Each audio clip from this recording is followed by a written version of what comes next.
tao sẽ là tao một sau ô lọ dậy tới ba sĩ đô nào mà tại chỉ tàu tuổi đó tại chỉ chết tuổi đó rồi ô lọ dậy cả tao muốn mà muốn chống chơi chúng tôi thế đó tao muốn gọi con rồi đó tao mà lấy tôi mà ôi chọn đua tao muốnยิงđua tao muốn ở xì tao muốn chiến xin chiến cả có sẽ đó cho nó mà dùng cờ ít cho mà ba tí đâu mà dùng cờ đấy đó sao biết tồn tại hơn nó thế cho bỏ tọt nó mới thổi ra thế cho nó mà chỉ có chỉ trâu triệu liếu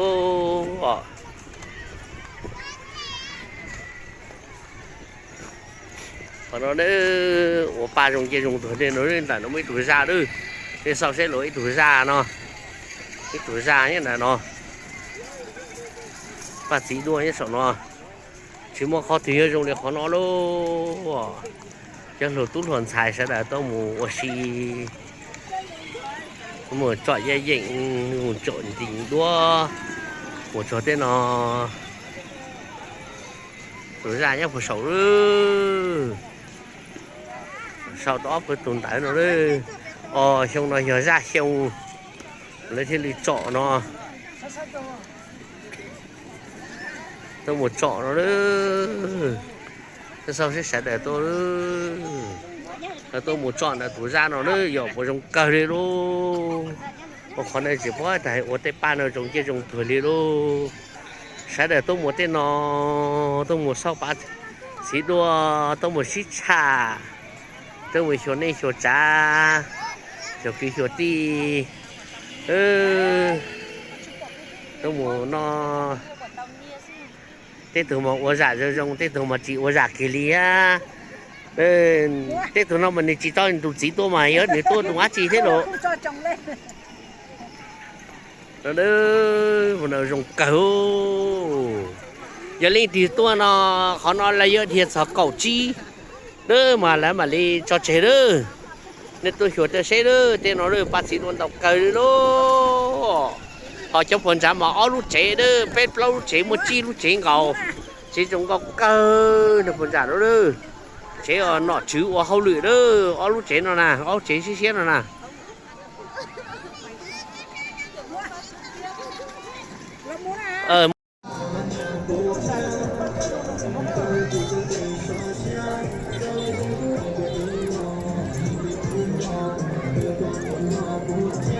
lên để có hết bỏ mà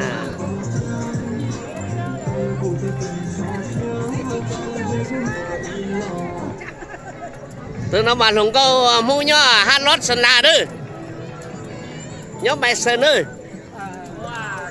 họ là nó mà biết tuần để lúc sắp có tuổi la là mà lúc nó mà ta chỉ nó mà lấy chỉnh thế đấy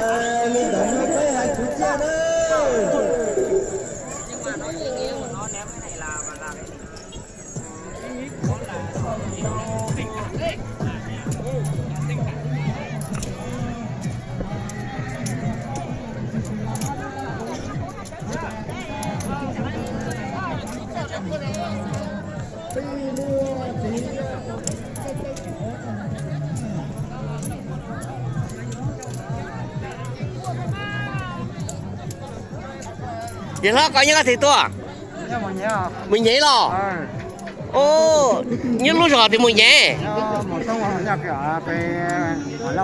cái tôi sợ nó có một bảo biết là gì đến nơi rồi bên nào mà sẽ để to nó mà bao nhiêu chín đi tôi sợ nó mà chán mà cứ thải luôn lô thoải mái đâu có kinh hoạt thảiแล้วหุ่นเส้นเราก็ถ่ายchỉ cho một tỏ đây có tàu liều chữ chạy luôn nè trong chiếc cờ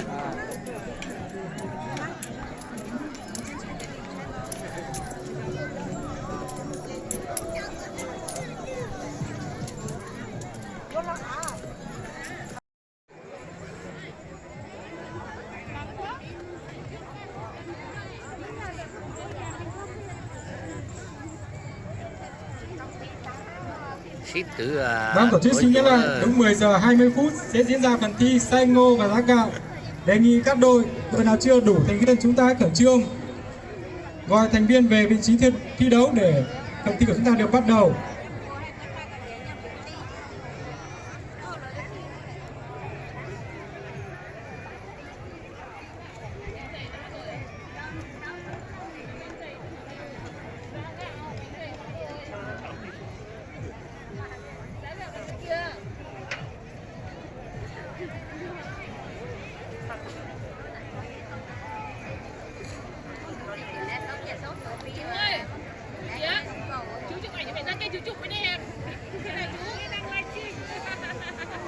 Ra muộn đấy.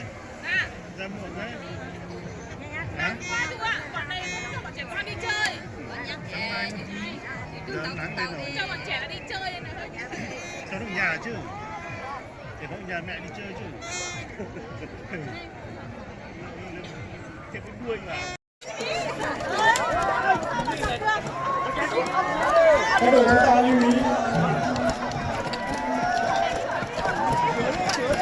phần xanh ngô là đội chúng ta gồm có 3 người, 2 nữ 1 nam, còn lại người nào không có nhiệm vụ xin ra khỏi quấy này là sự cố rồi. thi giá gạo mỗi đội gồm có 4 người, 2 nam 2 nữ. Xít thứ đây, xít thứ tôi nhớ đây. Nào trong vận động viên thi đấu xin mời ra khỏi khu vực thi đấu ạ, để cho các vận động viên chúng ta thi đấu. Này là khá là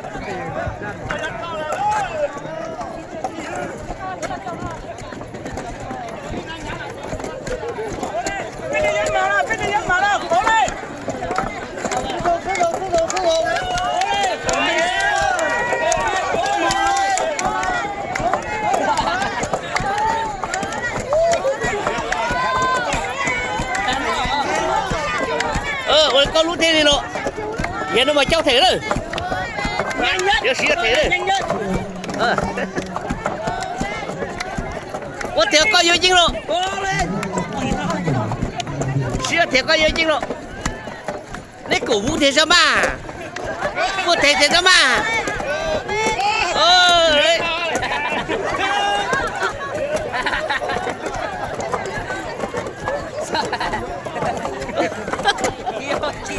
Ôi cháu thỉnh lò. Nó không kiểm tra trước. Chết thật rồi.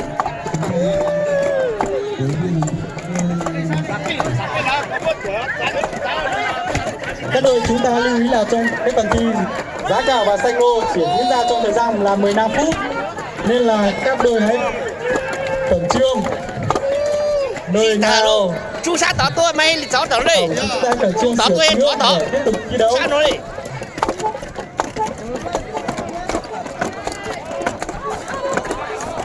Phần thi xanh ngô và giá gạo chúng ta chỉ diễn ra trong 15 phút thôi.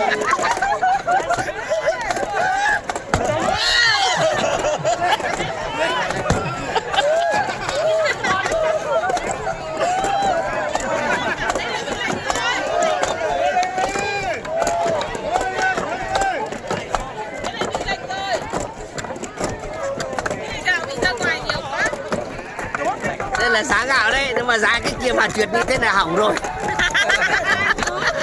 Vâng, theo quan sát của ban tổ chức thì chúng tôi giá gạo của đội Việt Nam Xin Chảy đã bị hỏng và không thể tiếp tục thi đấu được nữa. Chủ đã ấn vào đâu? Đó, sang đi đây.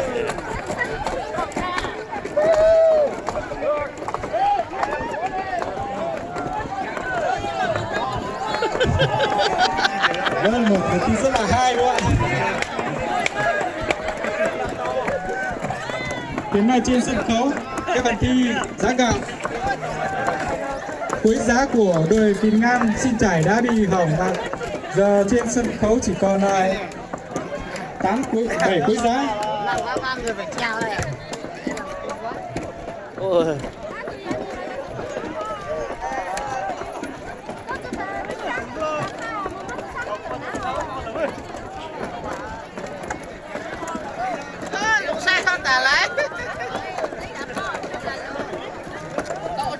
啊，不会打这个。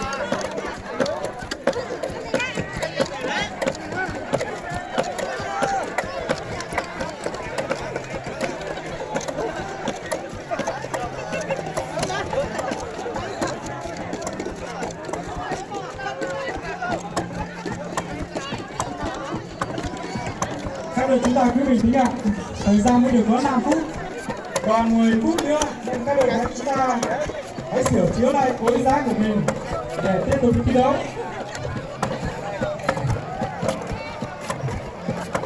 Khối giá nào mà có tiếp tục thi đấu được, các đồng chí vẫn sửa chữa lại để tiếp tục thi đấu.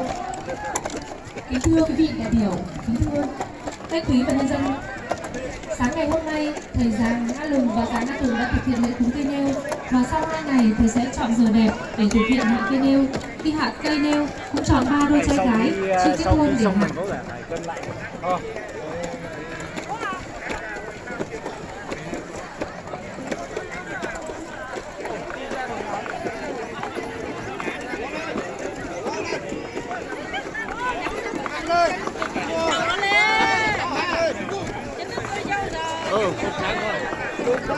Các đội chúng ta cố lên nào, thời gian vẫn còn 10 phút nữa. Cái xí xí dù là, ta dù là. Lông qua đi tìm một lông da. Lông da. Hay là thế. Tao lúc mày, tao là cô lúc mà khó thể ta xin hả? Nhắn à.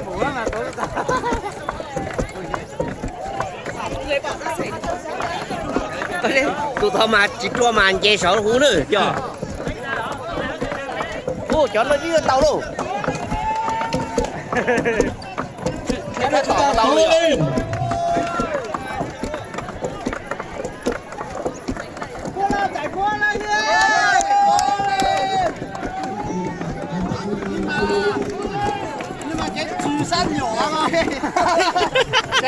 Các đội thi giá bây giờ chúng ta hãy tập trung vào đôi tuổi của mình nha. Nằm ở đây chỉ xỉu vấn đề ồ. Thế mà tuổi gì rồi rồi, thế mà nó làm mà đến cho luôn. Em cũng chỉ trò cho nó sẽ còn nó bỏ thì ôi ôi một chiếc biểu tiền tiền đi luôn.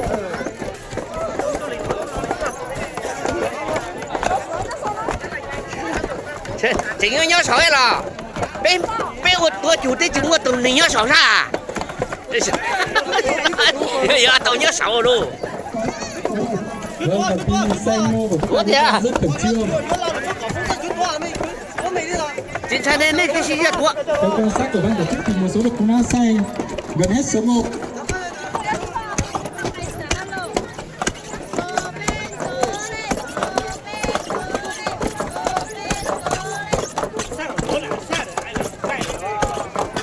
Bốn người đấy nhá. Vâng, như vậy là phần thi giá gạo của đội Lùng Thang đã xong với phần giá và chuyển sang phần làm sạch chấu ra khẩu hạt tốc.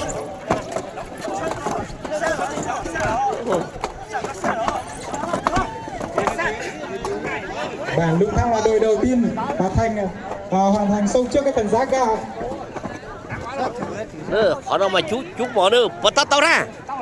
Ôi á, sao đấy? Đến 3 chỉ thôi trong này. Giờ nếu làm cái khó chỉ cho vì nếu khó sử dụng này, họ mới kỳ rồi. Yêu cầu các đội chúng ta. Đây giờ đuổi thế nào? Vâng, mà đôi con xin chảy cũng đang hoàn thành xong phần giá và chuyển sang giai đoạn làm sạch chó. Bóp vào tao à? Vào tao à? Tao là lấy tao lên đi tao lại thôi. Nè lúc gì ta nè lúc mà phải chú ý trong đường này đi. Nè sao mà lúc nào bỏ còn mà nó mà cú sai thì luôn. Giờ nè lúc chỉ tao thế mà lấy cho 2 giờ chỉ tao. Mình hà lúc biết tàu là. Chúng ta sẽ còn khoảng hơn 5 phút nữa. Và cứ nào quay nó sợ thế. Nó sợ nó kẹt. Nó sợ.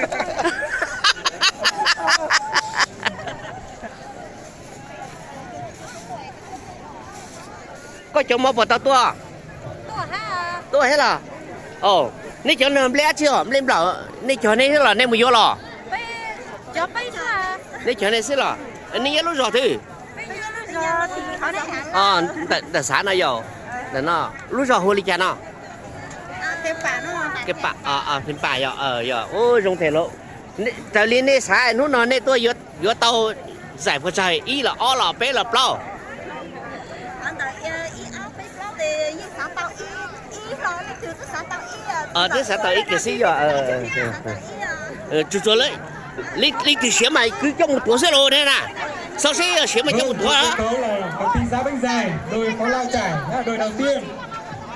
Nấu xuôi chín và cho vào. sau xe giờ chú giờ tao mày trong một túi luôn lấy chị tính đi tao mày trong một túi Các đội giá bánh dài chúng ta còn lại hãy khẩn trương lại. nên nhá luôn rõ thì Đốt lửa nhanh chóng để đối diện của họ cho mình liền sau xe bắt đầu tua ra tôi mà chú trong một chẳng mà lấy cái tua thao ra đây ra là cái lấy cái trò này lấy cái tua mà trong một tua này rồi cái tua nhẹ zero thế nào hello bây giờ chiến nào mà lấy tiết trinh sang hải thổ anh em bắt đầu chút trò trò nào đây Rồi, thời gian xay ngô đã bước sang phút thứ 10. Các đội chúng ta trường vẫn còn 5 phút nữa. Vâng, và xôi của đội Việt Nam đã chín và đã được cho vào cuối đã lên chạy đội Việt Nam Skin cũng đã nấu chín lên chắn của tao là chú sao tao thấy trong một túi kìa tôi sẽ say hết đi à để lấy tính sĩ hở cho nên rồi ô nên nó chủ của ta rồi ô cú té à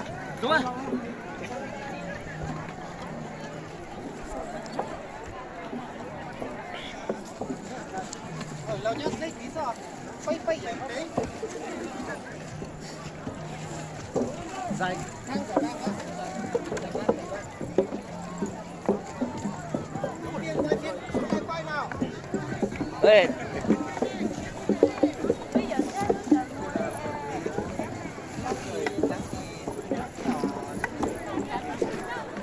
mua dí mù rồi giờ cho này dí mù này lẩu sinh này nhớ có cho bà là mới linh đá này mua đông cho là thái này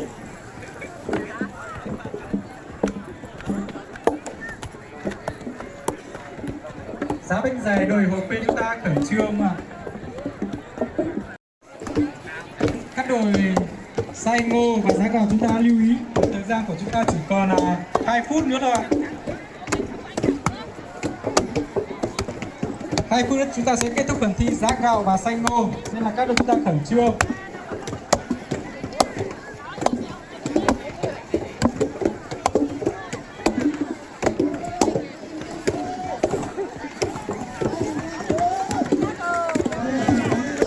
tao nó mà ta nó mà tôi của rồi nhất định với những luôn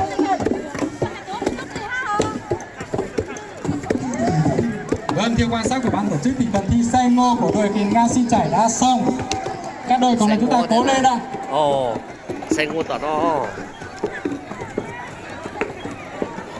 12 phút gì?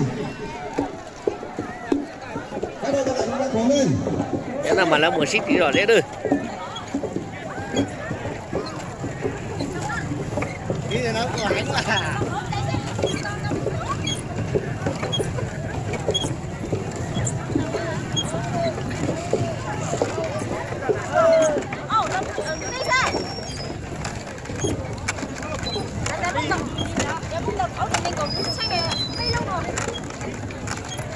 Thời gian của tôi đã bước sang phút 14.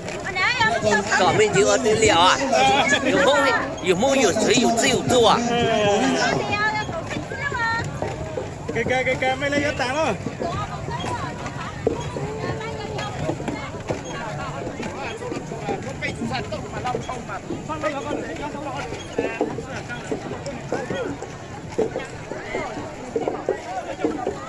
ô giờ mà mua rõ thể luôn ít liền xí rồi đấy chỉ liền xí luôn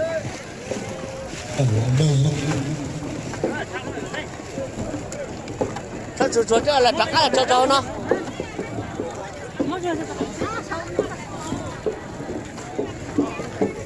Hiện tại đã bước sang phút thứ 14.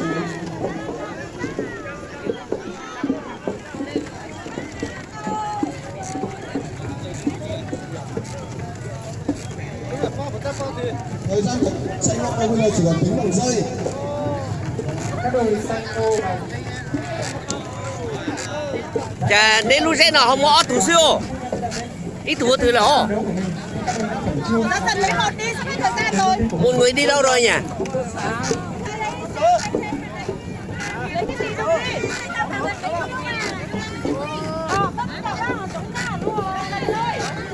Ôi giờ xí giọt cả.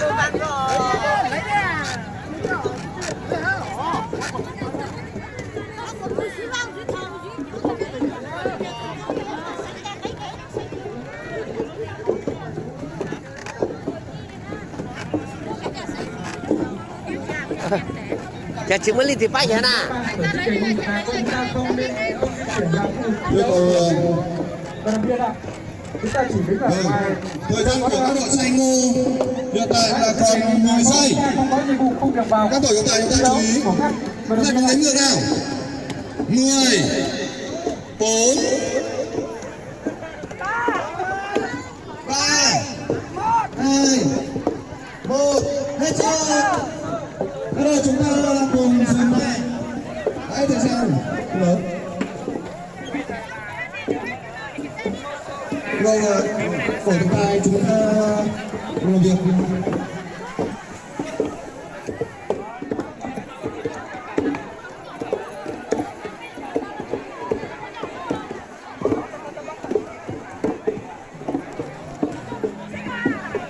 Suy kia về có một.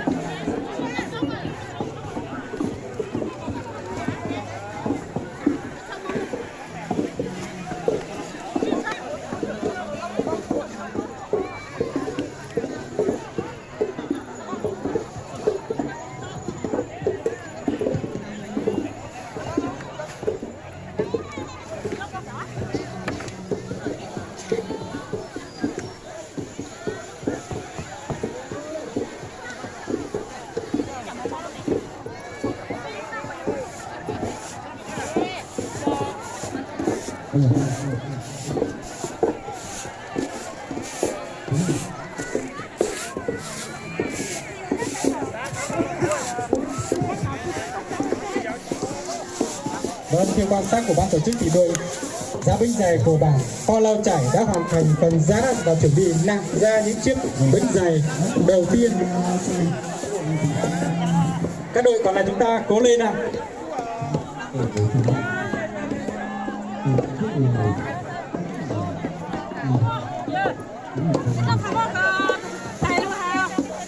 Thời gian giá binh giày của chúng ta còn khoảng hơn 20 phút nữa nên các đội chúng ta cứ bình tĩnh ạ.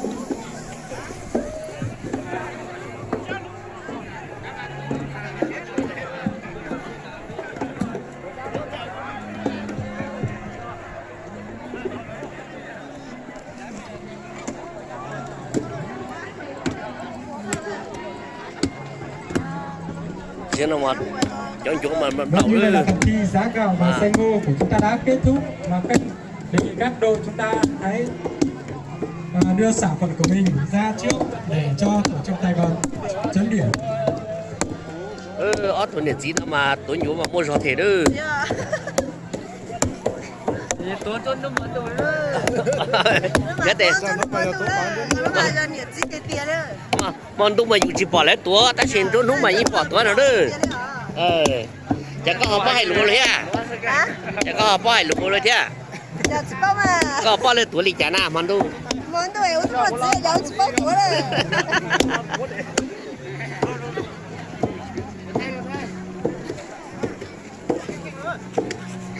Cho nó mà thích cua luôn. Là lúc ra thích than trò đó. Cua luôn, bánh cua luôn.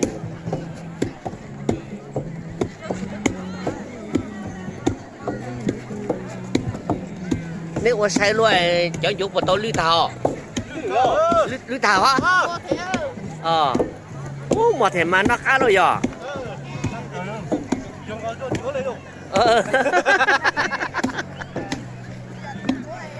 Nè tua nú tua sai luôn món đúng của tua sai đi nó.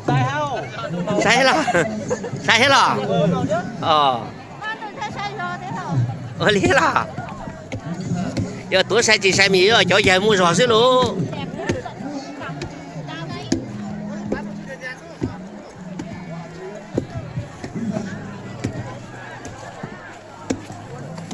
Các đội chúng ta lưu ý, ngoài các thành viên thi đấu không được, các thành viên ở ngoài không được về hỗ trợ đâu ạ. Nếu đội nào có người hỗ trợ sẽ quân, tổ chức sẽ xử đội đấy thua. Ô là tí tuột thả luôn, nói ít cho tí nhìn thả luôn. Ôi chạy cho nó thì.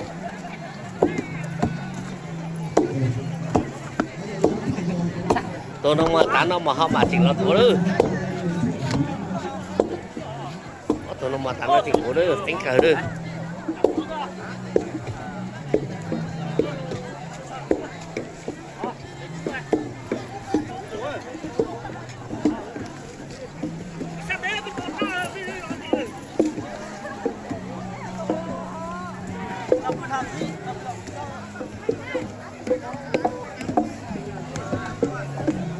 Chúng cả sẽ được tôi sẽ là dễ chúng cả.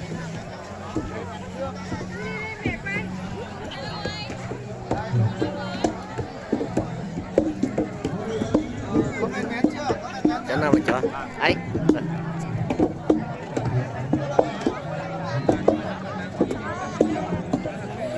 Cho nào cho đại biểu tôi sống này. Ồ, cả tôi là.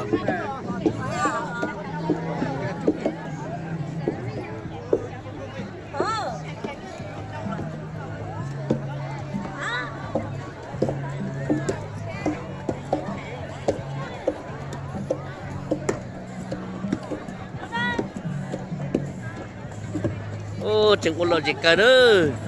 Giờ lên thì chỉ tao bỏ mà lì chung trắc tua nó nơi biết trắc ô đồ thế nữa. Nó mà lo gì cả nữa, ô lì hung mà nào nữa nên nó nà. Nhiệm vụ ạ.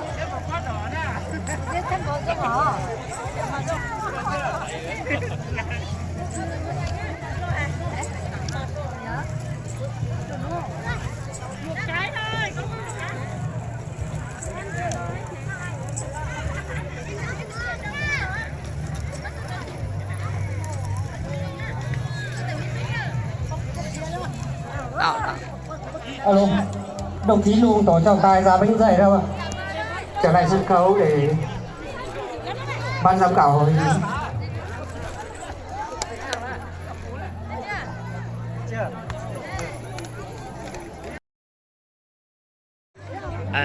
Tông cầu Đội cho sắc trưởng đâu ạ? Xin mời đội trưởng thuyết trình phần bánh của đội mình. Đội trưởng của nhóm ấy ạ. Tông cầu Đội cho sắc trưởng đâu ạ? Xin mời đội trưởng thuyết trình phần bánh của đội mình. Đội trưởng của nhóm ấy ạ. Đó chị tao là. Trình tụng có là. Trình tụng đến có là mơ. Có tôi là. Giờ lên trình nó có xíu à. Không muốn chạy kiếm à, chạy kiếm có đúng à? Ở đây có. Ồ, nãy giờ tao lịch thì lúc khó trò chế nữa. Lúc nó khó trò chế nữa. Đấy, chỉ họ nằm mà hay mũi lúc duy nhất là xích nữa đấy. Có mà tao muốn chế ra, chả nó nữa. Đúng à. Thế tao à? Hay muốn trả chế đi. Anh là chế không mua ăn lúc chiều đây là. Ở đây có, ở lấy nó chế trong, ở lúc liền đây rồi.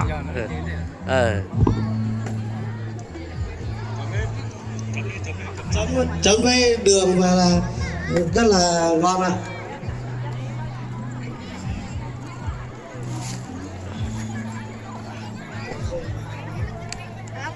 Alo. Cho đôi nhau trong những ngày Tết và đã để lại cho đến ngày nay. Mấy cách làm bánh dày thứ nhất là về nguyên liệu thì là chuẩn bị gạo, nếp, nương. Nếp nương thì nó sẽ dẻo và mềm hơn. Cái bước thứ nhất là chuẩn bị nguyên liệu là gạo thì chuẩn bị tùy theo lượng nhiều hay ít thì mình sẽ chuẩn bị nguyên liệu.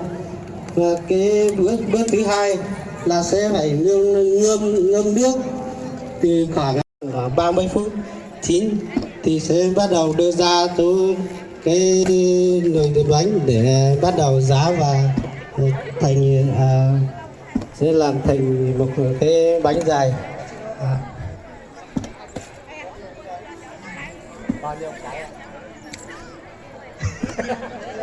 Không phải rất khó.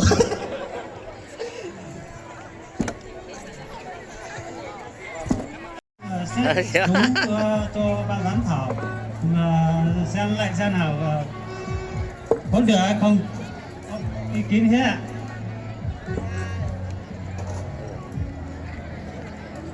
Cảm ơn đội Tả Lèng Lao Trải.